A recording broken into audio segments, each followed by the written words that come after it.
I'm very excited to have William Mann with us. William Mann has written a phenomenal new book called The Knights Templar in the New World, How Henry Sinclair Brought the Grail to Arcadia. Now, you have heard from people like Stephen Sora on this program, the author of The Lost Treasure of the Knights Templar, and a number of others. We're all, as I am, fascinated with the true history of our lost past. And this show is going to be about the best you've ever heard on this subject, very simply because Bill Mann book is the best book ever written on the subject. Bill, his great-uncle was a Supreme Grand Master of the Knights Templar of Canada, and Bill received the keys that would eventually unlock the mystery of the Templars in Canada from his great uncle.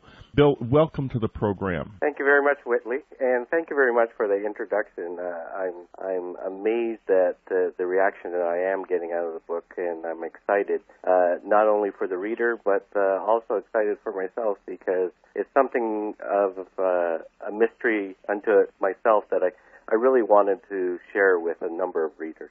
Well, of course, you and I go back because of the fact that we tried to publish this book. Yes, of course. In Whitley Strieber's Hidden Agenda series, but the publisher did not understand the series. They were doing a lot of things that weren't right.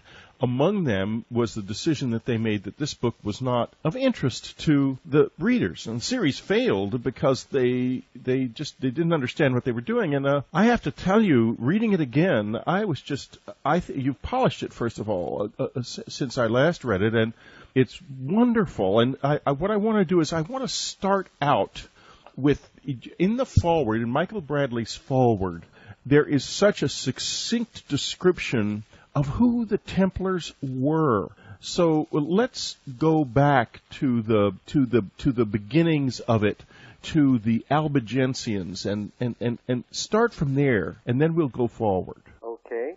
First of all, let me just say that Michael Bradley, as you mentioned, I think he was one of the first to really make this connection between the Knight Templar and the possibility that Prince Henry St. Clair brought with him what he terms to be the Holy Grail to Nova Scotia. As I continued through the book, as I started the book, through a number of things, through a number of family mysteries, I was able to piece together one fact that I thought was significant, in that Prince Henry St. Clair not only navigated across the Northern Atlantic to Nova Scotia 100 years before Columbus, but in actual fact established a settlement there, a settlement of utmost importance, because in my mind that settlement was what I term a Grail settlement. Along with 500 Knights Templar that he brought over with him, he established a religious refuge which acted as a Grail settlement, not only from a physical point of view, but from a spiritual point of view also. So in continuing that thought, I think it's interesting in that what Michael Bradley does is he gives a background in terms of the Knights Templar and their philosophy in life. Following the Albigensian Crusades, I believe that he feels, as I feel, they were the guardians or protectors of a certain spiritual knowledge, knowledge that we refer to as the Grail knowledge that was continued unbroken from ancient times prior to the flood. And I believe that this knowledge was continued through the Knights Templar right through to their possession by their hereditary Grand Master, Prince Henry St. Clair, in the late 1300s.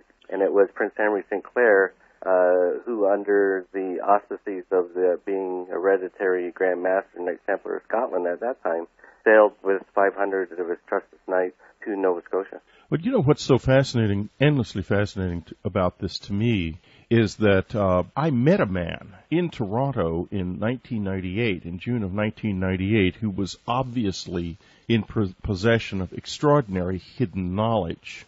And I wrote a little book about this man, about my conversation. It's a transcript, really, of my conversation with him as I remembered it, called The Key. And one of the things he said, and I know you're going to laugh as a Canadian when you hear this, he said, "Well, I'm Canadian, but I don't pay taxes." And the implication is that he must have been a Canadian. He looked European from before there was a Canada. Conceivably, still someone of this tradition who still has all of the knowledge intact. Could that be true? Oh, very much so. Very much so. Through my book, I've met a number of old gentlemen that all claim, they all claim to have Canadian heritage, but that also note that they're not Canadian. Prior to Confederation, it's funny, Canadians do not realize that our country was established in 1867, just over 100 years ago. But that before that, there's a real hidden history throughout Canada, and that hidden history includes the movement of what I believe to be the Grail family and the Grail secret inland to areas surrounding the Great Lakes. And so I very much agree that there are a number of Canadians out there living in Canada who have this hidden history to their family. So now, when you say the Grail family, explain exactly what you mean to us. The Grail family obviously picks up on what was first released through the Holy Blood, Holy Grail. Agent Lincoln and Lee obviously talk about the Grail family, the direct descendants of Jesus Christ. Even if they don't exist in that form, there are certain families that I believe that possess not a divine right, but a direct connection to what I would consider to be Jesus Christ and Mary Magdalene. So it's possible that this man that I met was in some way a descendant, and if so, this was an incredibly powerful bloodline, because this man had he had the best ideas I've ever heard in my life of any kind. It was the most ethical man I've ever known.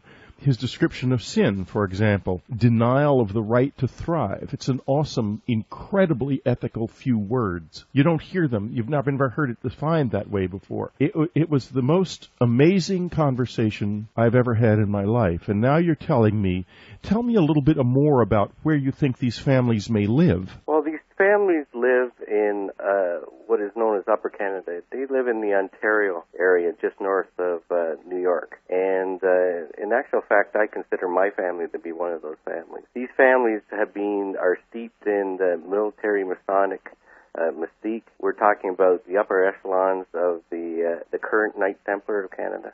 These families have continued a rather quiet secret in terms of a number of things about the movement of the Grail inland. And I have to let you know that since I wrote the book, I in fact have become a Mason myself and have been moved up through the ranks, and am currently established as a Knight through the Knights Templar of Canada.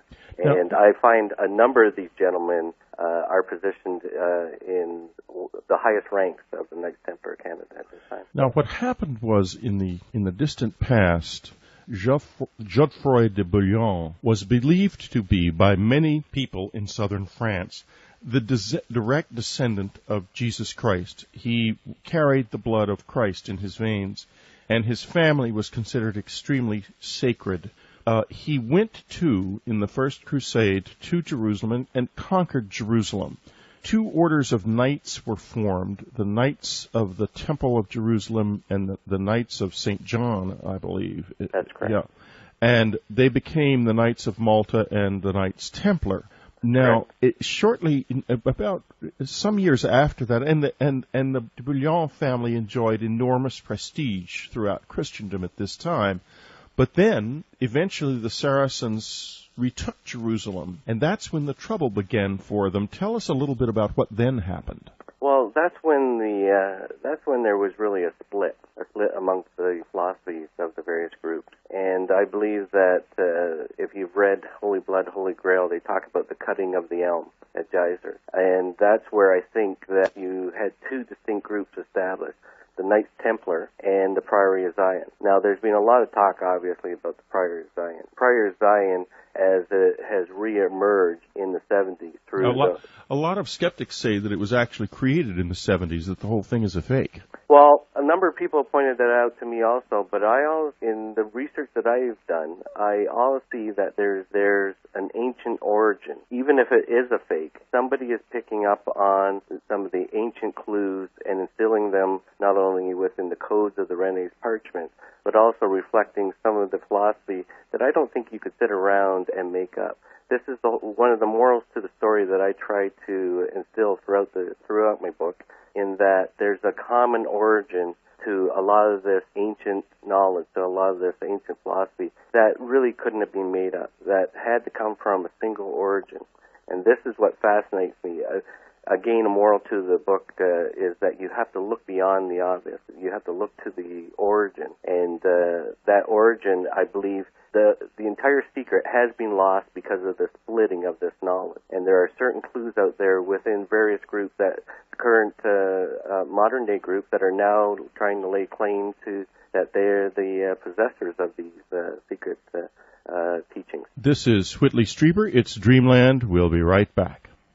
The Knights Templar in the New World, how Henry Sinclair brought the Grail to Arcadia, but more importantly, who was the Grail? It was not a cup. It was a family. And that family very possibly gave us most recently the Master of the Key. Extraordinary stuff from William Mann. Get it from the unknowncountry.com bookstore. William Henry is making a special offer in the William Henry section of the unknowncountry.com store. Anything you buy there, any order comes with a free DVD of his incredible Stargate lecture. It's a $19.95 value. It is absolutely free, one per order as long as supplies last. Buy any William Henry book or all of the William Henry books, and you will get a free DVD thrown in. You can't beat that. It's a great offer from William Henry. So go to the unknowncountry.com store and get into William Henry. Well worth doing for your spirit and for your mind, as well as for a free DVD.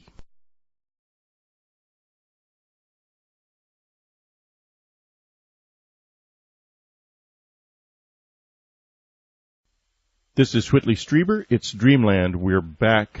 I'm talking to Bill Mann, William Mann, the Knights Templar in the New World, how Henry Sinclair brought the Grail to Arcadia. Awesome, awesome information is coming through here, folks.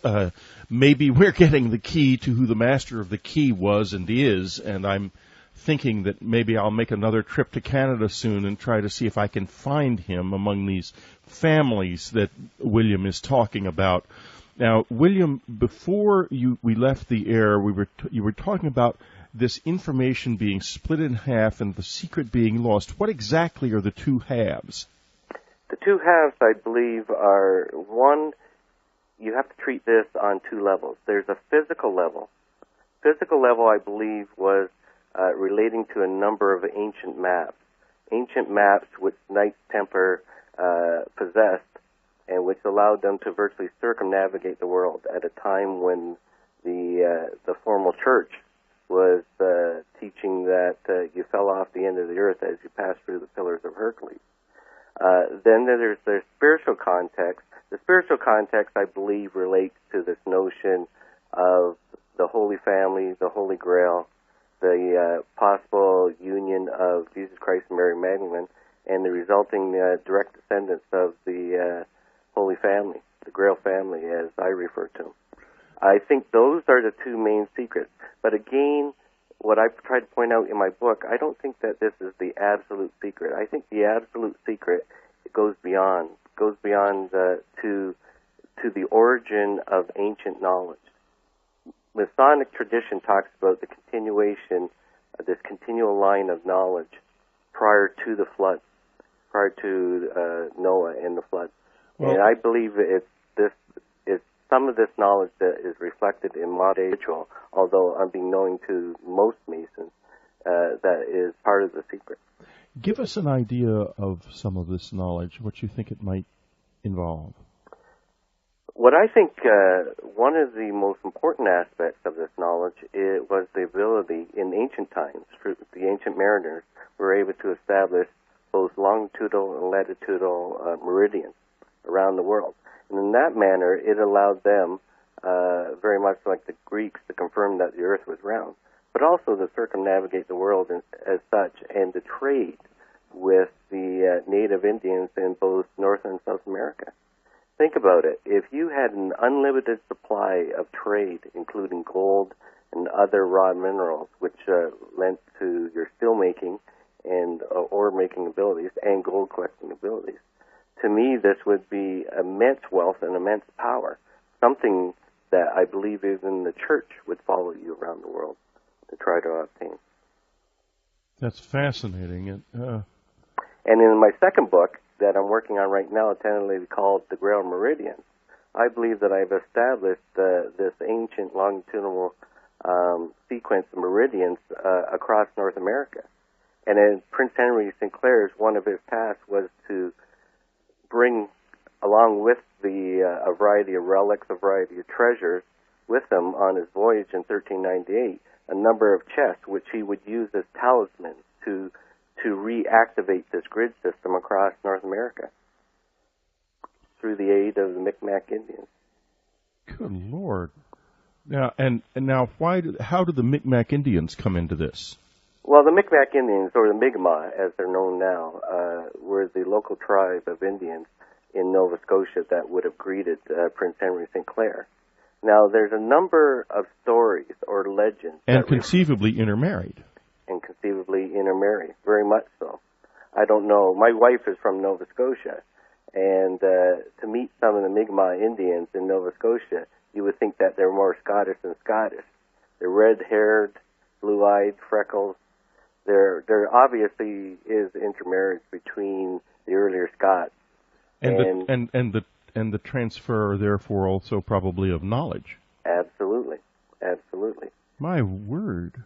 And there are a number of legends, Micmac legends, about their man god Glooskap, which an American, by the way, Frederick Pohl, in 1950, he was able to translate a number of these legends, pointing to the fact and relating it to the Zeno narrative, which is a narrative which was written in the 1500s about Prince Henry Sinclair's voyage, and identify a number of factors that could only relate Prince Henry Sinclair himself and the Templars.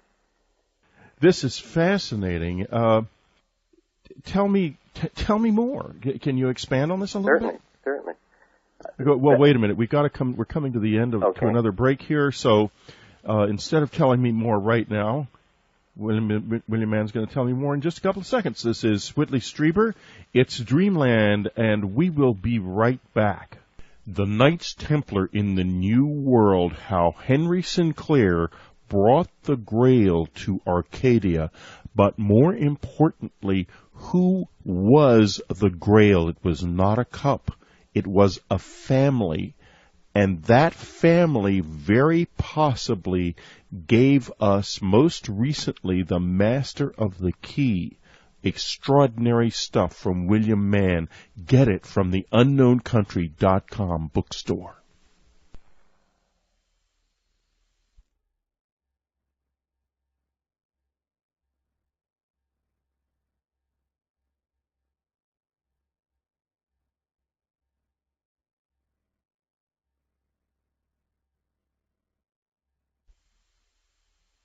This is Whitley Strieber. It's Dreamland. We are talking to Bill Mann, William Mann, the author of The Knights Templar in the New World, How Henry Sinclair Brought the Grail to Arcadia. A beautiful book, by the way, with a wonderful cover on it. It's got illustrations throughout the book, and but more than that, this is real secret knowledge here from a man who is related by blood to some of the living Templars of Canada, and you're blowing my mind, Bill. I have to tell you, just very frankly, it's not often that I end up in a situation where I've got so many questions I can't even figure out which one to ask next. The reason is, of course, I think I've been exposed to this knowledge that a member of this family, of one of these families, sought me out in Toronto in 1998 and gave me the information that became my book, The Key. And I think that this man, I might even be able to find him up there. But let's go back to the Micmacs and to the secret knowledge that they have. Certainly, Whitley. You mentioned that this man in Canada that you talked with, how he exuded a rather thoughtfulness and gentleness. And any of the people Very definitely. The people that I meet are absolute gentlemen. They're very reflective. It's as though they possess a sense of God, a sense of spirit within them. And that's what my great uncle was all about. That's exactly what this man was like. It was absolutely awesome. He was. There was something about him that was almost like a light that was higher than you could see, was glowing out of him. We're talking about an aura of knowledge. Yes. But there's also a sense of calmness. Now, you have to understand that I virtually grew up in a home very much like that. My father was the oldest of 15. I had 7 uncles, and I had 7 great uncles, who all had military backgrounds. And for people that had military backgrounds and that had experienced the horrors of war, I was just amazed at the calmness that surrounded them. And you have to appreciate that my great uncle, who was the one who was the Supreme Grand Master Knights Templar in the 50s, and who showed me this secret, he exuded this calmness, just this amazing calmness, to the point that it was almost surreal. And he would go around, and one thing he would do is he would challenge my mind all the time. We lived in Brantford, which is about 60 miles west of Toronto, and he would come and visit on the long weekends, and he would thrill me with just little puzzles, with little mind teasers. Very intellectual presence about him. They were always challenging you to think. They were always questioning you the reason. And very much so, as I point out in my book, the Knights Templar really practiced this. They practiced the art of reasoning. They were the ones who were able to reason that there is a supreme being, or to reason that there is a higher spiritual level, versus taking it on blind faith. And I think this is one of the things that in medieval times that really challenged the church. The Knights Templar, following Cathar thought, really promoted this direct contact with God. Specifically, if you went to the wilderness and if you sat in a cave, very much like one of their Saint Anthony. Mm-hmm. But what they propounded or professed to have was this direct contact or direct circuit to God through the very essence or through the very spirit of living. And very much so, if we come full circle to Prince Henry St. Clair sailing to Nova Scotia and meeting up with the Micmac Indians, Micmac legend describes Glooskap as a man of honor, as a man of few words, but as a man of compassion and intelligence. And this is what really has surprised me as such. I can almost spot, as you say, the higher echelon Knights Templar here in Canada when I meet them, just by their presence, just by the calmness that they exude. There really is something. I've asked a number of gentlemen, how can I make these connections? And they say, my dear boy, do not worry about it. It's in your blood. Now, why aren't you one of these people? I'm not sure if I am. And yet you're doing something very different. They obviously keep to themselves. They do. And one of them came out and created the key. I'm quite sure now, as we're talking, that it must have been one of these people. And then you've done this, the Knights Templar in the New World, a book of, in many ways, just as profound because it is so incredibly illuminating. It's almost as if this secret and exalted strain of mankind is actually emerging right now. That's correct. The timing is right. Why is Dan Brown's book, The Da Vinci Code, gaining so much success? Because people are hungry and thirsty for this. Exactly. exactly. They're looking for something else. And I find, and as I say, I'm talking to these older gentlemen, and they say, continue what you're doing. I think they realize also now's the time for there should be some exposure of this knowledge, because they realize that people are searching for something, searching for something that the formal church really can't offer them. This understanding of the spirit that is within all of us, I believe.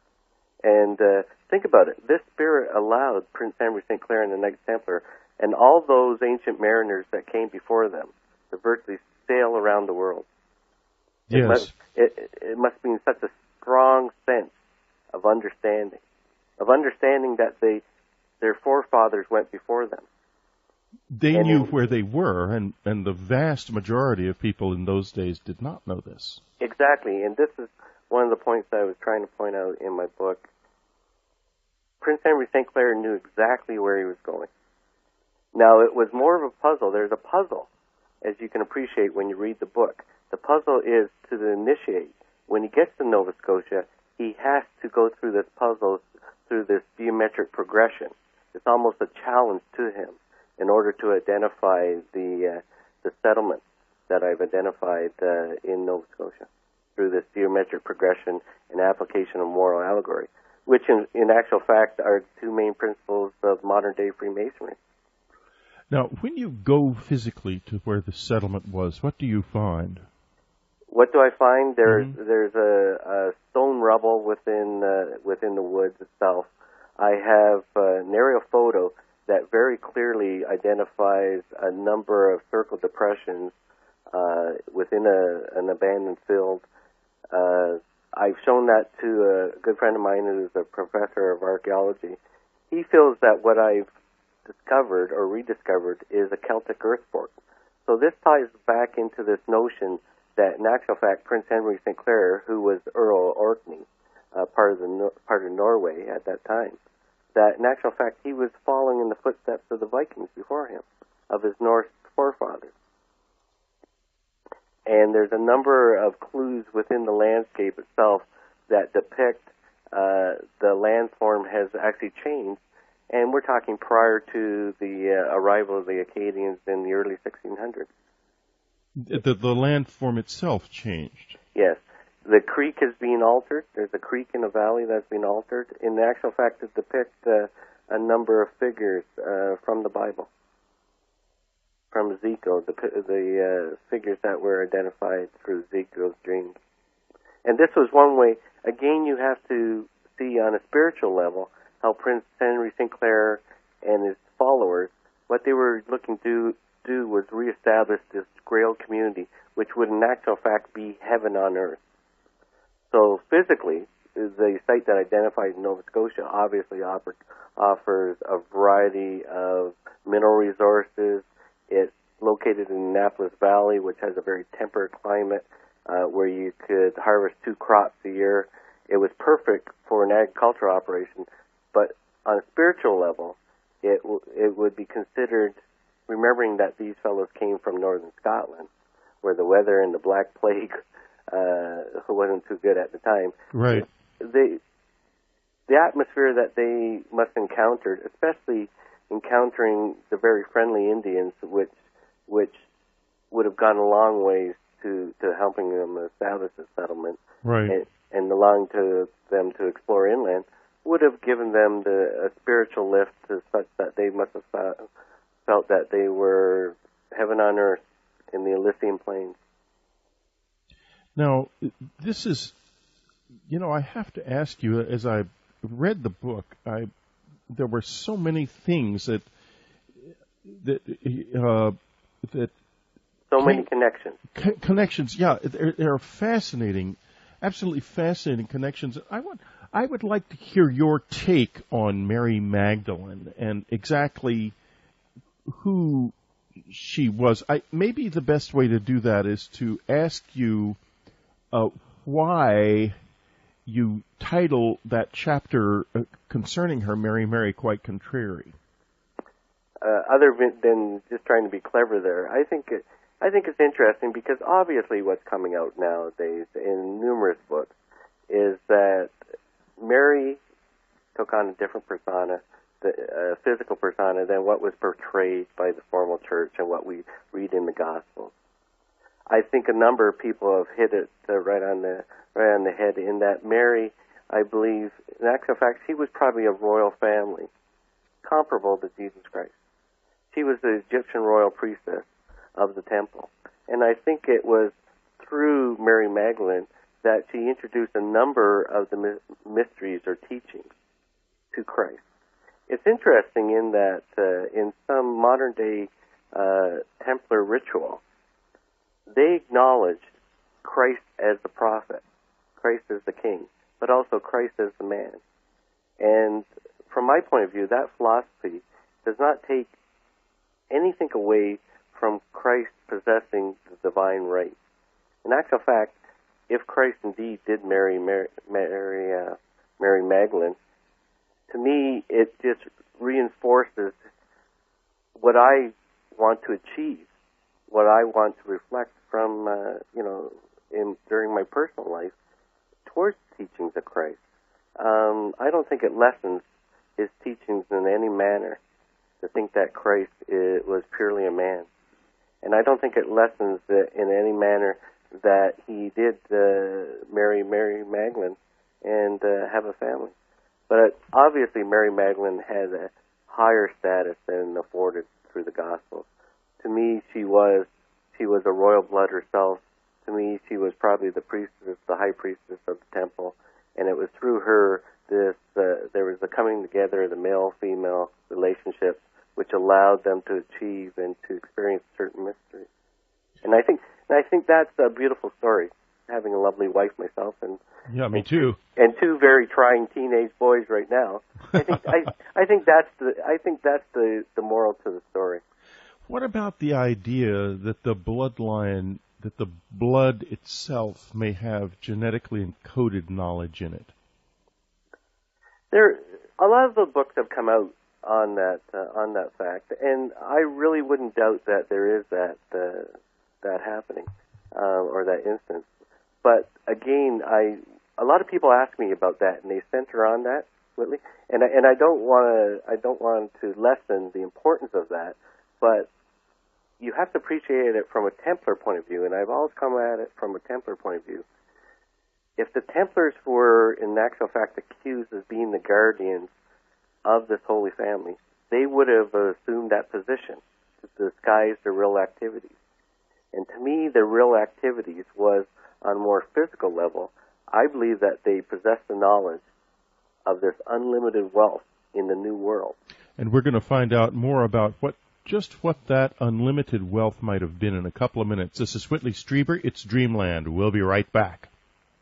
The Knights Templar in the New World, how Henry Sinclair brought the Grail to Arcadia, but more importantly, who was the Grail? It was not a cup.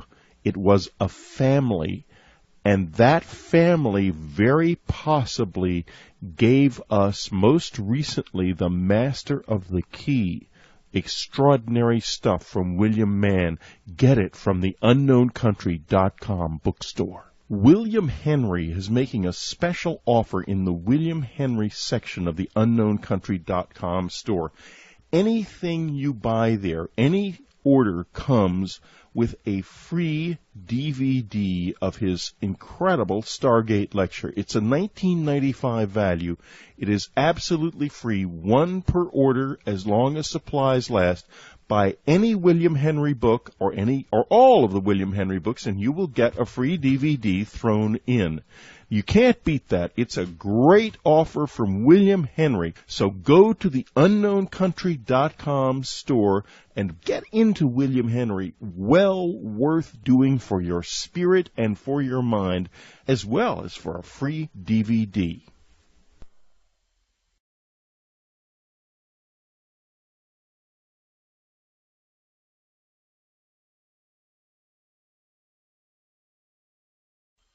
This is Whitley Strieber. It's Dreamland. We are back. We're talking to William Mann, Bill Mann, the Knights Templar in the New World, one of the most fascinating conversations I've had in a long time. We are discussing the presence of the Knights Templar as a community, a still living community in Canada, and I am, of course, fascinated with the fact that there seems to be a profound relationship between the knowledge that Bill has been uncovering in the people he has found and the master of the key, who told me so many extraordinary things on that night in a hotel room in Toronto in 1998. So it's a tremendously exciting conversation for me, and I'm sure for you too. Now, Bill, let's just continue where we were when we left the air. Okay. I'm going to mention one word to you. A lot of people ask me, well, it's obvious. They say it's obvious that the Knights Templar were coming here for the gold. When I mean coming here, I mean along the northeastern seaboard, in the Appalachian Mountains, in Nova Scotia. Obviously, there was an immense quantity of gold to be had. I believe, and this is really interesting, that the Knights Templar possessed the knowledge to mine titanium. Now, what would they do with titanium? You have to remember, how did the Knights Templar defeat the Saracens in the First Crusade? Because they possessed the world's greatest steel-making ability. Titanium now has been discovered, just recently discovered. I think it's just recently being rediscovered in the Annapolis Valley in Nova Scotia. And in actual fact, the site that I identify has some of the highest concentrations of titanium in the world. It is a very rare metal, but what it does is, if mixed right through steelmaking abilities, certain steelmaking abilities, it produces what's known as a light blue steel, a blue steel that is harder and lighter than any steel in the world. And in actual fact, the U.S. military, any militaries throughout the world right now, most of their weapons, including tanks, I believe the space shuttle, is made out of titanium. Think about it. If the Knights Templar possessed this secret catch of titanium, which allowed them, through their steel-making abilities, to possess the lightest and strongest steel in the world, obviously they would be the most formidable war machine of their time. And this is in part why I believe that they layered the secret of the New World, how to get to the New World, under a variety of layers of this esoteric knowledge, which they were accused of. The best thing to do is, if you're accused of esoteric knowledge by the church, is to assume it to disguise your real activities. And this is one of the points that I make in my book. If you're accused of being guardians of the Holy Family, Grail family, why not use that to disguise your real activities? Of course, this is where the two mix. I believe that Prince Henry St. Clair and his Templars did in fact bring members or descendants of the Grail family with them to their settlement in Nova Scotia. But again, I think that was to disguise their real activities. The site that I've identified, I've been able to confirm that in actual fact there was an old mining site underneath the mountain. And in actual fact, I've just, at this point in time, made a mineral claim through the Nova Scotia government to do some mineral exploration to confirm the amount of titanium and other minerals that lie in that mountain. Now, let me ask you this. Are there any titanium steel swords from that era? Yes, there are. I think I'm looking at one on the cover of your book. There are Scottish titanium swords in the Niven Sinclair Memorial Library and Museum in Knosthead in the north of Scotland. And it's funny, I phoned Niven Sinclair. Now, the Sinclairs obviously are people that have this direct bloodline. Yeah, I knew John Sinclair. Yeah. And Niven Sinclair is a beautiful gentleman. He's about 80 years old, lives out of London, England, and he's one of the major proponents behind trying to get Prince Henry St. Clair brought to the forefront. And he and I have carried on a great conversation and friendship for the last 10 years. The first thing I asked him when I realized this presence of titanium I said, do you know of any artifacts that are made of pure titanium? And he come back to me and he says, in the museum in Rhodes, Richard II necklace, there's a cross within his necklace. Wow. Is made of pure titanium. We're going to come right back and talk more about this fascinating discovery. This is Whitley Strieber. It's Dreamland. We'll be right back. The Knights Templar in the New World, how Henry Sinclair brought the Grail to Arcadia, but more importantly, who was the Grail? It was not a cup. It was a family. And that family very possibly gave us most recently the Master of the Key. Extraordinary stuff from William Mann.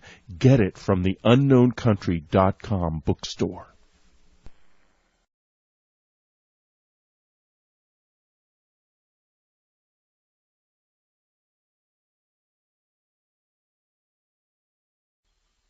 This is Whitley Strieber. It's Dreamland. We're talking to Bill Mann, William Mann, the Knights Templar in the New World, how Henry Sinclair brought the Grail to Arcadia. Completely awesome stuff. No other way to describe it. We're talking about the mystery of titanium steel and how it turned up in the hands of Knights Templar. Bill, where else besides Nova Scotia or the New World could they have gotten titanium at the period we're talking about, the 13th century? I believe there are only two other areas of titanium in the world that they would have been able to obtain at that point in time. There's one down in Brazil, and interesting enough, a number of the colleagues that I've been conversing with lately have identified, in fact, a Templar presence down in Brazil. Wow. And unbeknownst to a lot of people, and even me, that Rio de Janeiro in Brazil was a Templar community until about 1827, I believe. And so there's a lot of this symbology that I've identified that can be found in the landscape that is evident in Brazil. I also believe that somewhere in Georgia and Russia there is a titanium deposit that is rather large and rather accessible. Titanium let's just do a little sideline here. The presence of Templars in Brazil maybe also would explain the mysterious presence of the Templar battle flag among the so-called pirates of the Spanish Main, the Caribbean. When the Spaniards came to the Caribbean, these pirates kind of appeared out of nowhere and began harassing their ships, and they carried, of course, the Jolly Roger, which is very similar to the Templar battle flag. Absolutely. And interesting enough, on my trip to Scotland, I met a number of Mi'kmaq Indians. The Mi'kmaq flag is reflective of almost exactly like the Templar flag, the seagoing flag. It's amazing. It's the St. George's Cross sort of on the side. Wow. With the star and the moon, red and white, always the Templar colors. So yes, and a lot of this piracy that went on in the 16th and 17th century, I'm sure was a reflection of earlier Templar activity, because the British at that time were starting to amalgamate Scottish Masonry, English Masonry, and all of these clues would have then started coming together. And this really explains, I explain in my book, I'm amazed at the veracity and the ruthlessness that the British in 1755 expelled the Acadians out of Nova Scotia. And the Acadians, if anybody's listening and appreciates it, the Acadians were expelled to Louisiana and a number of places in the southern states. The first love of my life was an Acadian from Lafayette, Louisiana. And interesting enough, in Nova Scotia this year is the 400th anniversary of the establishment of the first Acadian settlement by Samuel de Champlain in 1604. So the Acadians, they were mixed French Indian blood. Right. A lot of them were Huguenots. They lived in Nova Scotia from the early 1600s to 1755 in relative anonymity. Even when the British took over after the Battle of Culloden, they were allowed to live. But in 1755, they were ruthlessly expelled by the British. Now, I believe at that time the British, and you have to remember that most of the high-ranking military officers at that time, like the American Revolution, like the Americans, were all Masons. I believe that they had an inkling that the Templar treasure still lay in Acadia, being New Scotland or Nova Scotia. Mm-hmm. And this is one of the reasons that they expelled the Acadians. And all of those who settled on the Acadian farms after that were the Irish, Scottish, and British soldiers that had just been retired. And they were all Masons. So they were put there as spies, I believe, to try to, in a very quiet way, to try to rediscover this Templar treasure, or at least rediscover signs of Templar movement from 1398, from the 1400s, by Prince Henry St. Clair and those who came before him. And it's interesting enough, as you mentioned, the fellow that you met in 1999, I believe. 1998. 1998, the Canadian fella. Yeah. We're a little different than the States. Canada is always seen, now it's gotten us into trouble, I believe, right about now, but we've always been seen as being a sanctuary or a refuge. Right. Where did that come from? Where does that philosophy come from? It was almost as though that's been continued from the early 1400s and even before. Canada, Nova Scotia, has always been a refuge to the Grail family members. And I think that whole philosophy has permeated our political awareness. And I think that's where you have a little bit of difference between who Canadians are and who Americans are, even to this day. Yeah, because this country is much, much more sort of aggressive in its approach to the world than Canada is. That's for sure. I mean, there's a huge difference in the personalities of the two states. Of course, at the same time, the United States is also more exposed because it's I mean, I don't mean physically, but geopolitically, because it's a bigger economy and a bigger. It has many, many more different interests and the ability to do much more than Canada does too. Let me get back to what we were discussing earlier on. There seem to be kind of two strains here. One is scientific and, if you will, physical knowledge, such as the knowledge of longitude and latitude. Longitude being a discovery that eluded navigators for a very long time. The official discovery of longitude wasn't until the 18th century. That's right. And made navigation much more difficult in the past than it before than after. Without longitude, you have a lot of trouble navigating the world. It's not impossible, but it's hard, and it's much more dangerous too, because you can go so far off vertically, as it were, in the world, and reach the correct place and still be hundreds or thousands of miles off. But in any case, that and the mining of titanium and so on and so forth seems to be one strain. But then I listened to what the Master of the Key told me, and this is esoteric knowledge and knowledge about the nature of the soul that's very alchemical in the one sense, because he speaks of them as radiant bodies and things, and he speaks of them as he says at one point that they're part of the physical universe, that there is no supernatural. That's just a part of there's a physical universe that we understand and a physical universe that we don't understand. And this is a completely different strain of knowledge. It is a completely different strain of knowledge. Yeah. But I believe it goes hand in hand. The awareness, the spiritual awareness of yourself and your surroundings obviously allows you to become more aware of the physical bearings that you find within the earth. So, the exposure of titanium, the availability of gold, they not only explored for these minerals, on a physical level. But I believe, whether you call them alchemists or whatever, I believe that spiritually they had the ability to divine those minerals. Very much you would have the ability to divine water sources. Right. And I believe to divine them. My wife had a dowser on the other week on her program, Mysterious Powers, and I was very interested in this interview. I think this man knew more than he was saying about the power of that whole process. Certainly. What do you know about it? Well, I divine myself, but I do it on a little different level. When people are looking for sewers, they're looking for water pipes, I'm usually the one that can get out with the coat hangers and find them.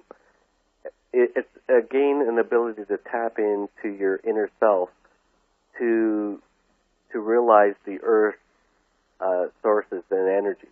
And these are something that I believe Prince Henry St. Clair and some of his most trusted knights, they also had those abilities. Now, I mentioned, interesting enough, Rosslyn Chapel. We haven't talked about Rosslyn Chapel. I believe in Rosslyn Chapel, just south of Edinburgh, there's a carved story within the stone that speaks of Prince Henry St. Clair and his knights coming to the New World. And part of that... And it has things in it like ears of corn carved into it, and so it's obvious they came to the New World. Exactly. But there are some other things. There are a number of cubes. Listen, we've come to the end of this segment. We'll be right back. This is Whitley Striebert's Dreamland. William Henry is making a special offer in the William Henry section of the UnknownCountry.com store. Anything you buy there, any order comes with a free DVD of his incredible Stargate lecture. It's a $19.95 value. It is absolutely free, one per order as long as supplies last. Buy any William Henry book or all of the William Henry books, and you will get a free DVD thrown in.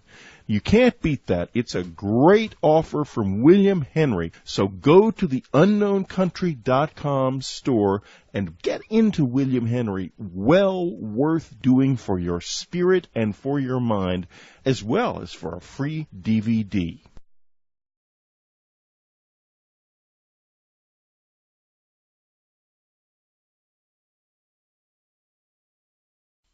This is Whitley Strieber. It's Dreamland. We're talking to William Mann. We're having a wonderful time today. There's no other way to describe it.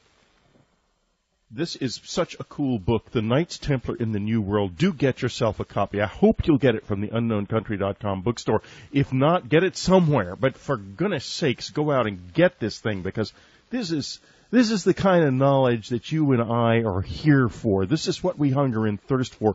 What really did happen in the past, and therefore, who are we and what do we really mean? We live in a world that is fighting all real knowledge of who and what we are, is ultimately fighting the true power of Christ. If you want to talk about it, heresies, everything that came after the Templars is heresy. It's all heresy. But the truth is definitely out there, and I am talking to a man whose own bloodline is part of that truth. Not only that, his knowledge, his ability to divine these things, to use esoteric means as well as hard science and scholarship is just extraordinary. It's really an awesome experience to talk to you, Bill. And now let's get back to Rosslyn Chapel. Thank you, Whitley. Rosslyn Chapel, to me, it's always amazing. I visited it a number of occasions. It amazes me. I can always tell the old Masons. They walk in there, and there's the apprentice pillar, which is a magnificently carved pillar. They will stand there, and they will look at the pillar for hours. What they fail to look at are those things beyond the pillar, around the pillar.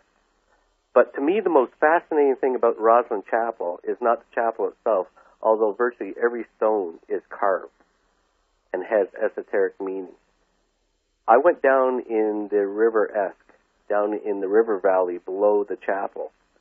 Below the chapel on the riverbanks are a number of caves which have pick drawings in those caves, 5,000, 6,000 years old. And to me, the moral of the story is Rosslyn Chapel is built upon earlier foundations of knowledge, of spirituality. And I think this was the whole philosophy of the Templars. They possessed or rediscovered an unbroken line of this ancient knowledge. And that unbroken line is conveyed in the carvings of Rosslyn Chapel. Now, the one fascinating thing that I found in Rosslyn Chapel is there are these what they call the cubes of Rosslyn Chapel, and they are found at the ends of arches. And I have a CD-ROM set. I forget how many variations of cubes there are. There must be a mathematical sequence to them. But in essence, there's 12 basic cubes, which are reflective of chess. Now, the story goes that Sinclair brought 12 ships over with him, with his 500 Templars. Right. And in each of these ships, acting as a talisman, was one of these chests. Now, these chests supposedly contained relics, possibly of the Holy Family. They contained, obviously, relics maybe from the sacking of the Temple of Solomon.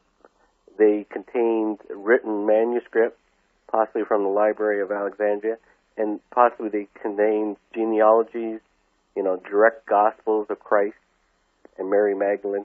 They contained a number of things, obviously, that the church would have loved to get their hands on. And this is where I think that Prince Henry St. Clair his mission was to bring these relics with him to Nova Scotia and to reestablish this longitudinal meridian grid across North America, and by burying those chests at various. Now, when you say longitudinal meridian grid, yes. What exactly are you referring to here? Well, the site that I've established in Nova Scotia lies on a certain grid, and I've been able to determine that for every 8 degrees in longitude, the grid continues across North America. And interesting enough, once I've done this, you can run north-south on those grids, and those grids usually fall across small communities named Meridian.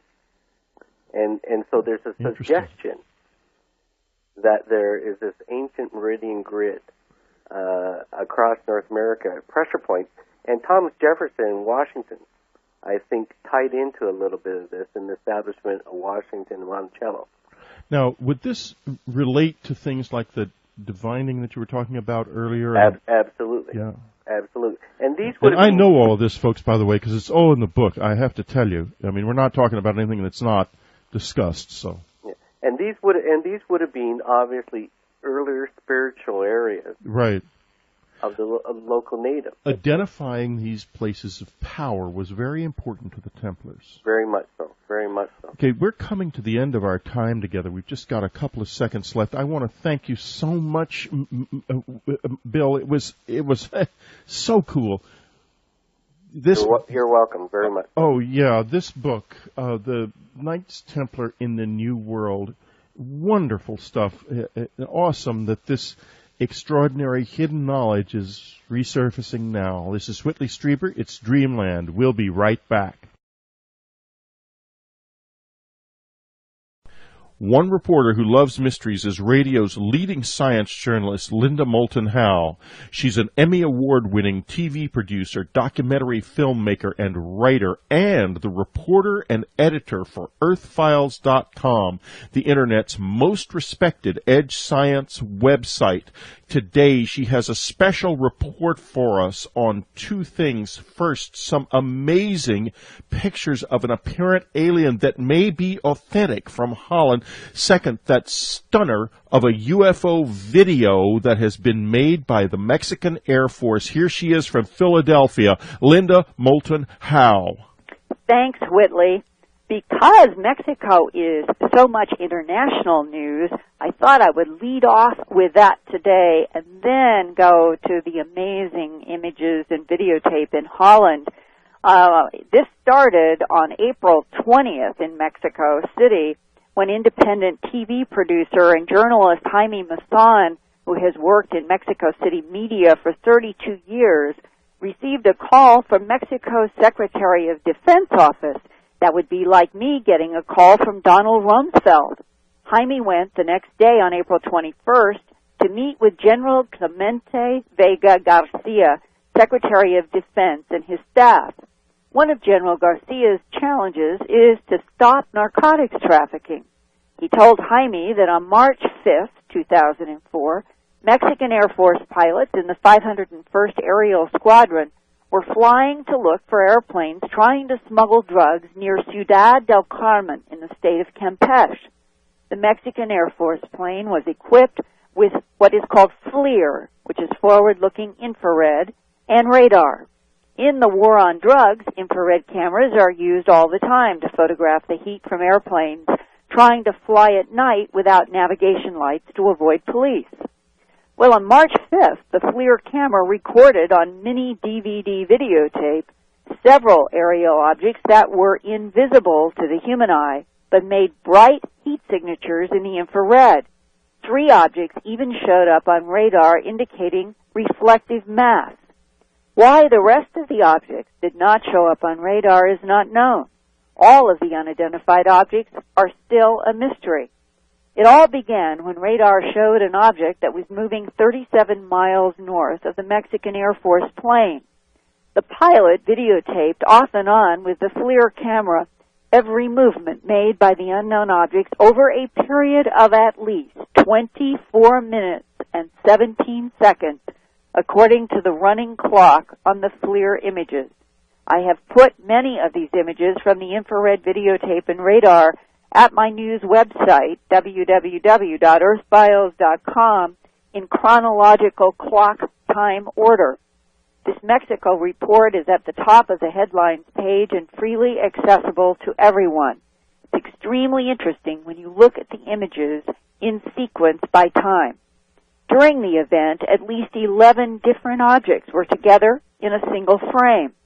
The pilot tried to approach and identify the area of the infrared images, but they maintained distance from the Air Force plane. At one point, though, the objects were seen on the infrared and radar to move closer and surround the military plane, maybe as close as 2 miles. All the pilots were alarmed to see objects around them on their instruments that they could not see with their eyes. Here now is TV journalist Jaime Mann describing the infrared video that Mexico's Secretary of Defense gave him.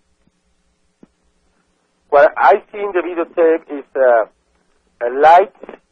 You can see the clouds. This is infrared. It's like a black and white. You can see the clouds. Then you can see an object. They chase one object like a little sphere moving 37 miles away from them for, I don't know, probably 3, 4 minutes, 5 minutes. Then suddenly they see, you can see in the video, 2 huge spheres in the middle of the video above the clouds, and they are moving with the airplane. You can see how the spheres go behind the clouds. You can see them passing behind the clouds, proving this is not a reflection. Mm-hmm. And then you can see all the 11 objects following the 2 big spheres. Yes? And the objects are, the lights are information. Then after that, you see them going through clouds. They follow them like probably 3-4 minutes. And then you see separated images of these lights standing still. And they said this because they were chasing the plane at the same speed. Okay, then I think, Linda, it's very spectacular. And to explain really on the scientific basis, this video is going to be very, very difficult for anybody who doesn't want to accept that something is going on. You will see this is an evidence that is going to be around the world. So many are going to investigate this, and this is probably one of the cases that is going to receive the most attention ever. These lights continue moving until they surrounded the plane, in the front, in the center, and the back. For that reason, the pilot decided to turn off the lights to try to avoid any conflict with this object. For some minutes they felt tension, and they were a little bit afraid, not really threatened, but something objects disappear, but some of them still chase the airplane for some more minutes in the back of the airplane, moving at the same speed. For me, that proves that these objects had intelligence. At the same time, had mass because they were recorded with a radar. They had energy because they were recorded with the infrared. And at the same time, they were invisible. The pilots and all the crew, 8 different elements, weren't able to see these objects when they were no more than 2 miles away from them. And that was very funny and strange for them because they were able to see them just through the radar, 3 at the same time, and 11 at the same time with a FLIR. What you're saying is they could see 3 objects as solid masses on radar, but they could see 11 objects by heat through the infrared. Exactly, but the objects were the same. The objects were the same. They were part of the same group, but not all of them were captured by the radar. The radar captured 1, then 2, then 3. And in the infrared, they were able to see 2 at one moment, and then 11 more in a different moment. And for that reason, he realized that he was surrounded, but he couldn't see the objects. However, he turned off the lights, the navigation lights, because he thought he had to do something. He didn't know what was going to happen. It means that proves that he felt some tension. He wasn't imagining this event. Now, in terms of talking with General Ricardo Vega Garcia, Secretary of Defense, who gave you the videotape, did he have any more information by April 22nd after this March 5th event? No. That's the reason he gave me the tape. He said, we don't know what they are. We have been analyzing them until what we know. I believe he is a very, very honest man. He tried to give me this tape to see what else could I do with it and to present this to the Mexican people. And that hasn't been received very well by the scientific community that said that they should have received this video before I did. However, this morning, Secretary of Defense said to all the scientists in Mexico and any scientist that they could have this tape if they like to investigate. They don't have anything to hide. And if this is investigated correctly, we have one of the most solid evidences ever, Linda. Did you ask the General if he had had any discussion or communication with anybody in the United States government about this incident? No, he didn't tell me. I don't think he did. I think he was acting independently, and at the same time he was trying to be very transparent. We have in Mexico a transparency policy established by the government. I think he was acting according to that policy of the government. That's what I feel, because he didn't tell me, and I couldn't ask things like that. The reason I'm asking is I would assume that the Mexican government would want to make certain that whatever this was flying over the state of Campeche in Mexico was not some advanced technology by the United States. Well, when you don't see them, when you don't see these objects, I don't think the general or the government in Mexico could think this was advanced technology of the U.S. because it was simple. That simple reason makes this case a very strange case, Linda. We interviewed the expert of the radar, the expert of the FLIR, and the pilot for a long time. Then they gave me all the information. They were being very honest. I don't think they were lying. The Secretary of Defense authorized them to speak openly to me with without any censorship, which means to me that they were acting with their reality. They were acting on personal basis, telling me exactly what happened. And this is why the videotape came to be broadcast on national television in Mexico on Monday night, May 10th, right? Exactly. And how exactly, because what I wanted to do was to present this to all the Mexican public through the national news that are the most important in this country. After that, I gave a press conference yesterday morning inviting everyone that was in Mexico, CNN, ABC, BBC, Reuters, AFP, EFE, all the international agencies in Mexico and all the Mexican papers and all the rest of the stations in Mexico, Channel 40, Channel 22, Televisión Azteca, Channel 11, all the media was represented in that press conference. And this material was given freely to them because I understand this belongs to the people. And then nobody has the right to copyright this material. Mexican scientists are now trying to dismiss this 24-minute event as either meteorite fragments or ball lightning. But it is my understanding that plasmas will not give the hard returns that are on that radar. Jaime Maussan is sending the infrared videotape to other investigators, and if more is learned, I'll report it. Videotapes and photographs of strange phenomena are not only in the skies. Last week, a young man in Holland captured an alien-looking entity on his camera and videotape. More after this break.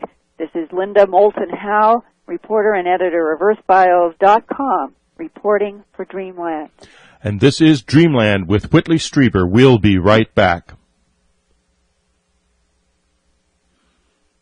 This is Dreamland with Whitley Strieber. We're back with Linda Moulton Howe. Since 1997, I have reported about the mysterious lights that a young man in Hoeven, Holland, has seen literally create crop formations in fields near his home. Physicist Elcho Hasselhoff and BLT researcher Nancy Talbot have investigated those formations and reported anomalies in soil and plants that could not be hoaxed. In the early morning of Thursday, May 6, 2004, that same Robert, now 24 years old and living at his parents' home in Hoeven, felt, quote, a very strong mind around me, unquote, and the urge to get his Olympus digital camera and wait in front of a living room chair to photograph whatever appeared. First, Robert saw a faint mist, which he photographed. The mist became denser, and over the next 42 minutes, he took 4 more photographs. By the 5th photograph shown at EarthFiles.com, the mist had formed into an alien-looking figure with large slanted black eyes, seeming to sit in the living room chair in front of a framed photograph of the 2-year-old son of Robert's oldest sister. 24 hours later, at 4 o'clock in the morning on Friday, May 7th, Robert took more digital photographs of this alien entity, appearing again in the chair. Robert was born on May 7th, 1980, so that day was his 24th birthday, and he discovered a crop formation in one of the fields near his home, which he has shown to local radio and TV reporters. Then, another 24 hours later, around 4 o'clock in the morning on Saturday, May 8th, Robert felt agitated and could not sleep. In his bedroom, he put his 8mm, this is now analog, VHS videotape camera that he purchased about 5 years ago, onto a tripod and then waited. In front of his bedroom door, he could see mist again taking shape and began to videotape. The only people who have so far seen this videotape are Robert, his family, and radio reporter Bianca Van Voot, who told me this week that the videotape is, quote, incredible, unquote. I have talked with both Robert and his father, Peter Vandenbrucke, about the experiences, and I asked Peter what his reaction was to seeing his son's videotape. We are very impressed. Wow, how is it possible? Because in the past, when other people tell stories about aliens and that sort of things, well, it was not reality for us. And now my own son, in my chair, made pictures, and there was a figure built up from energy, and the last picture he took, it was a normal figure with eyes in it, and that was very special. So I believe that creatures are real. What do you see on the videotape that he took Sunday? Yeah. It is good to know that it is not a digital tape. It is a normal videotape. Right. And he made the video in his bedroom, and it is dark, and you see a little bit above the ground a figure, the same figures as you registrate on the pictures, well, maybe 50 centimeters tall, and you see only a face, and it is still there, standing, and after a few moments it goes to the right. It looks like that it moves, then it is gone, and a few moments later it is more bright, more taller, and my opinion is, exactly as the same on the pictures, that it takes energy from the house, from the environment, so it can build up to a normal figure. And after a few seconds it is gone, and it starts again with took energy, that's my opinion, and make the figure stronger and stronger and more bright. Do you have any intuitive sense at this point about where these creatures originate? No, not at all. Not at all. All what happened is very strange. We are normal persons. 10, 15 years ago, we didn't know anything about all what is possible, but, well, I have no meaning about it. It's so extremely bizarre, and all what Robert felt, feels, see in the past, in other lives, in the future, it's always correct. So we believe 100% what he is telling us, and I have no reason don't believe him. We saw, even as Nancy Talbot in your country, light bulbs in the front of the windows. It was changing very fast. It moves very fast. It was turning around, and when the balls are coming, you felt booskins. How do you call that?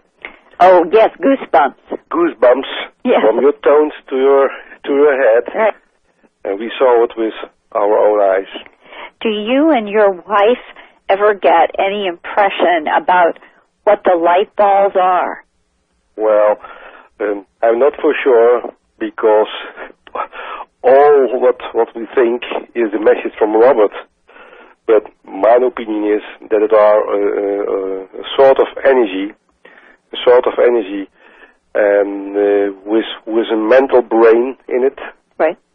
And well, it is possible that the energy takes forms in bright light balls or transparent light balls, or we have more than hundreds of pictures with strange figures from energy.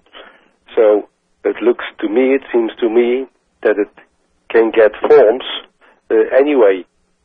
Now it looks like that it built up in the sort of figures. Now he can see, he can communicate with the other dimension, and if you are here, maybe Robert told you that, he make a connection with the other world of what higher is. Right. Give it a word, and take a picture from Robert, and you see Robert with maybe more than 100 light balls around his head. Maybe if you are here, Robert take a picture from you, and next to you, around you, maybe hundreds of light balls. Mm-hmm. And it is a sort of energy. I don't know where from, but it is still there.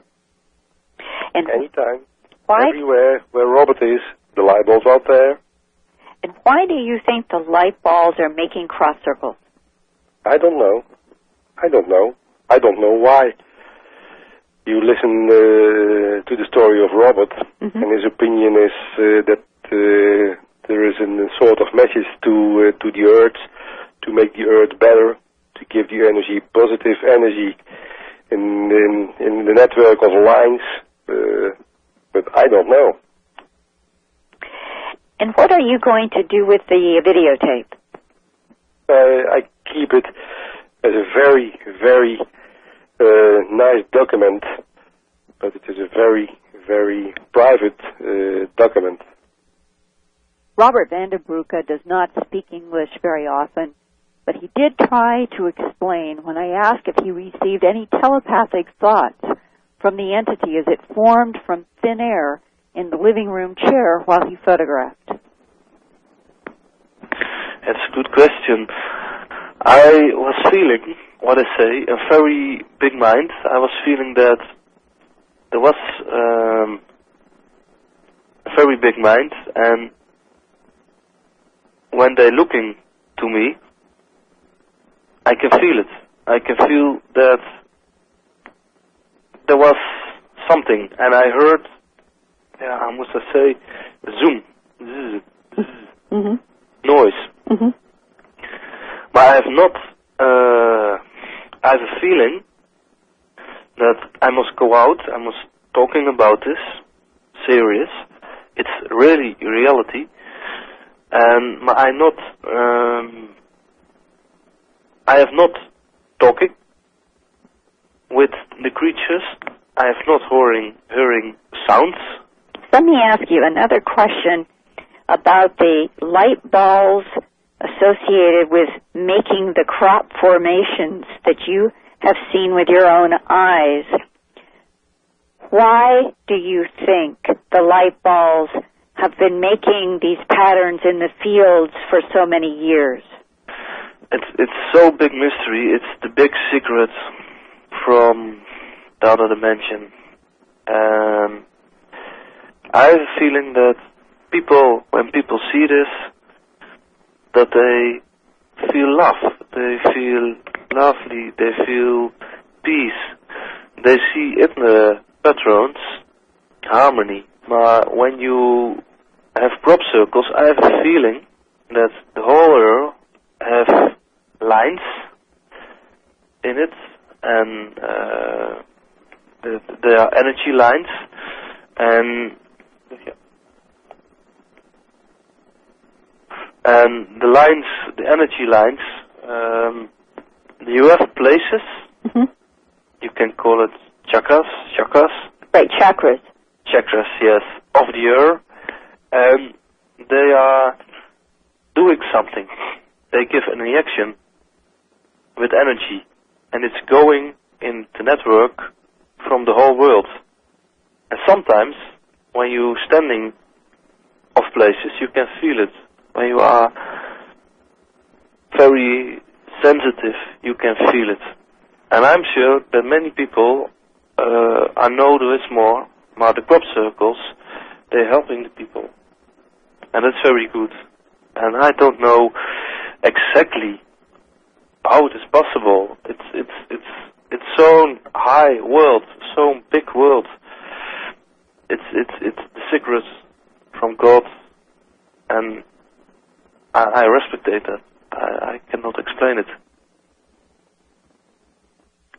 In both Mexico and Holland, we have the implication of phenomena all around us that we don't normally see with our human eyes.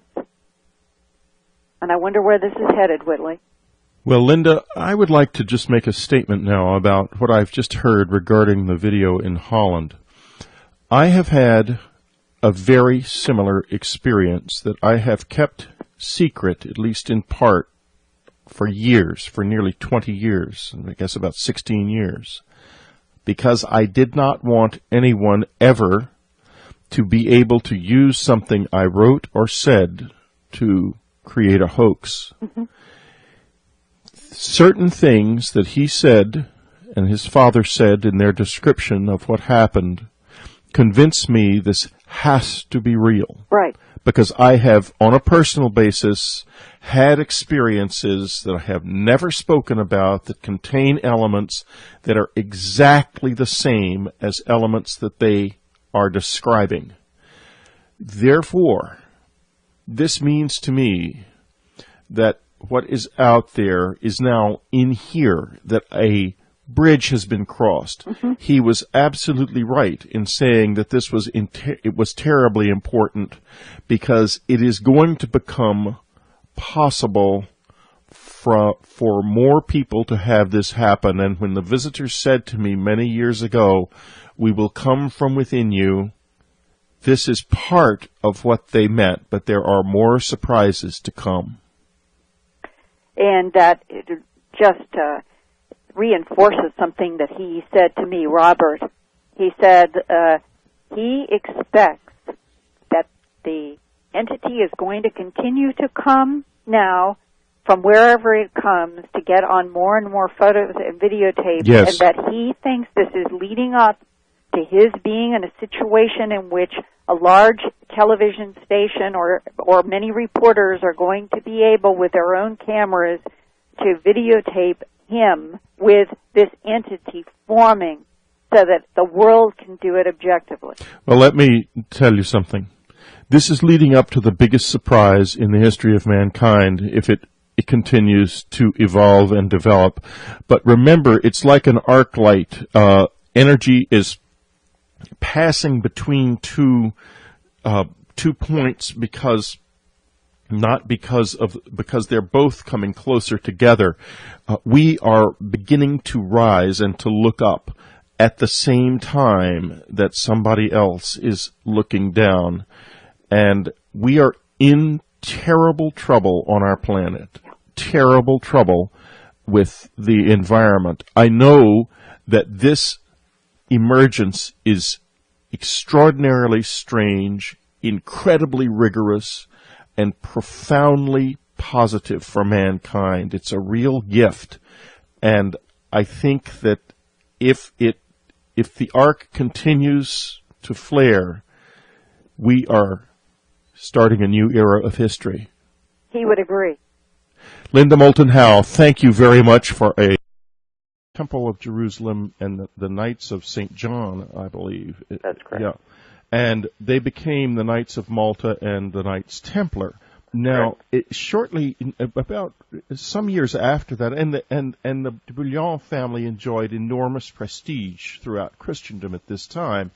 But then, eventually, the Saracens retook Jerusalem, and that's when the trouble began for them. Tell us a little bit about what then happened. Well, that's when there was really a split amongst the philosophies of the various groups. And I believe that if you've read Holy Blood, Holy Grail, they talk about the cutting of the elm at Geyser. And that's where I think that you had two distinct groups established, the Knights Templar and the Priory of Zion. Now, there's been a lot of talk, obviously, about the Priory of Zion. Priory of Zion, as it has re-emerged in the 70s through a lot of skeptics say that it was actually created in the 70s, that the whole thing is a fake.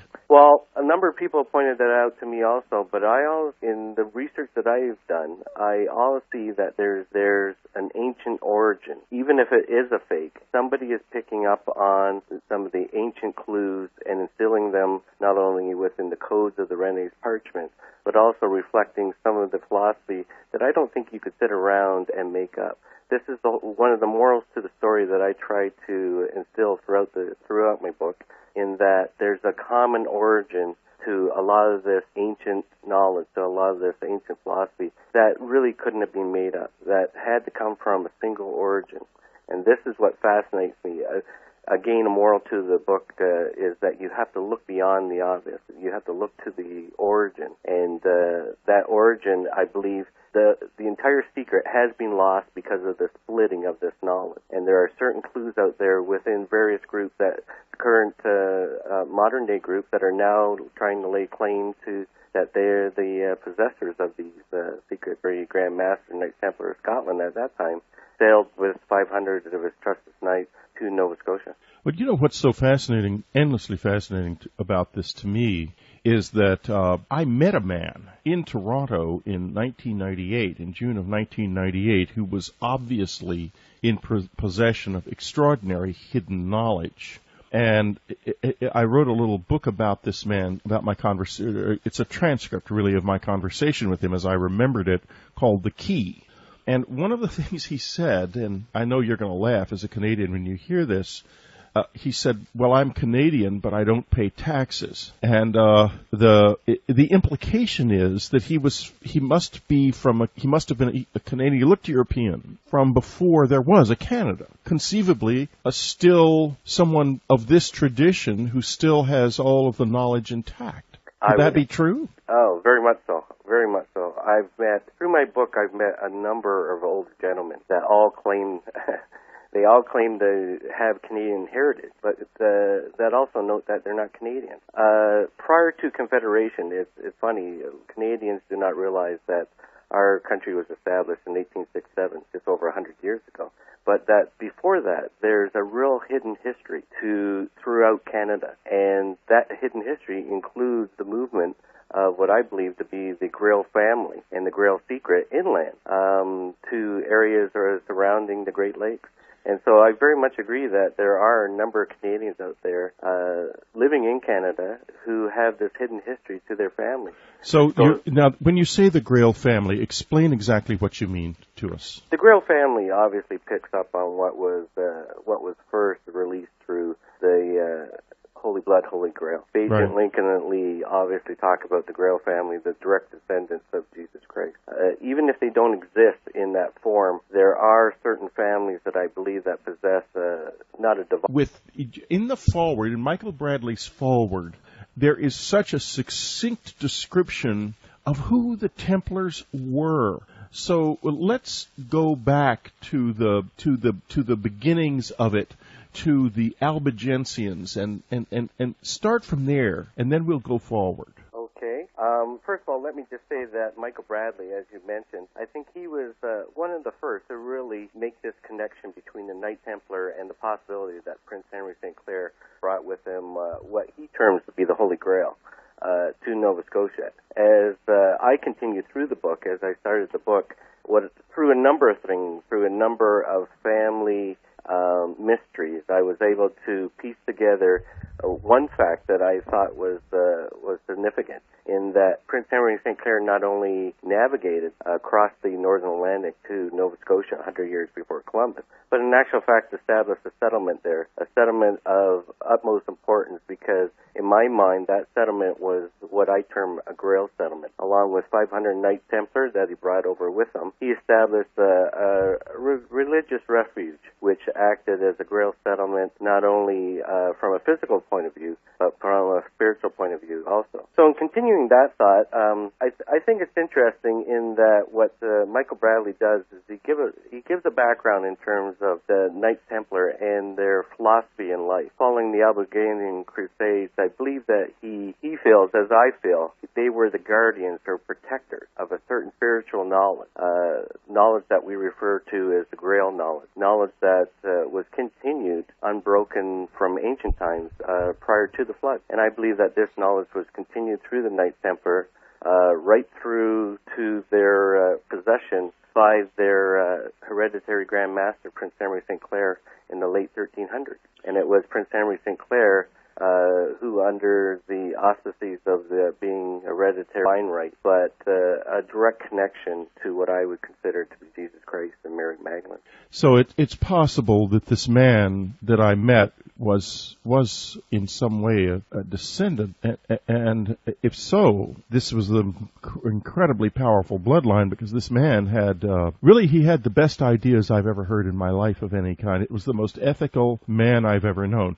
His description of sin, for example, denial of the right to thrive. It's an awesome, incredibly ethical few words. You don't hear them. You've never heard it defined that way before. It was the most amazing conversation I've ever had in my life. And now you're telling me, tell me a little bit more about where you think these families may live. Well, these families live in what is known as Upper Canada. They live in the Ontario area, just north of New York. And in actual fact, I consider my family to be one of those families. These families are steeped in the military Masonic mystique. We're talking about the upper echelons of the current Knights Templar of Canada. These families have continued a rather quiet secret in terms of a number of things about the movement of the Grail inland. And I have to let you know that since I wrote the book, I in fact have become a Mason myself and have been moved up through the ranks, and am currently established as a Knight through the Knights Templar of Canada.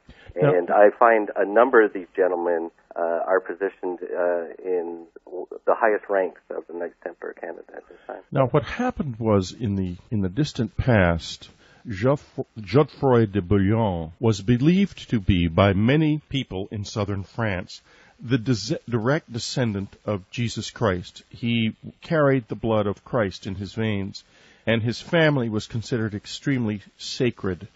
He went in the First Crusade, to Jerusalem and conquered Jerusalem. 2 orders of knights were formed, the Knights of the I'm very excited to have William Mann with us. William Mann has written a phenomenal new book called The Knights Templar in the New World, How Henry Sinclair Brought the Grail to Arcadia.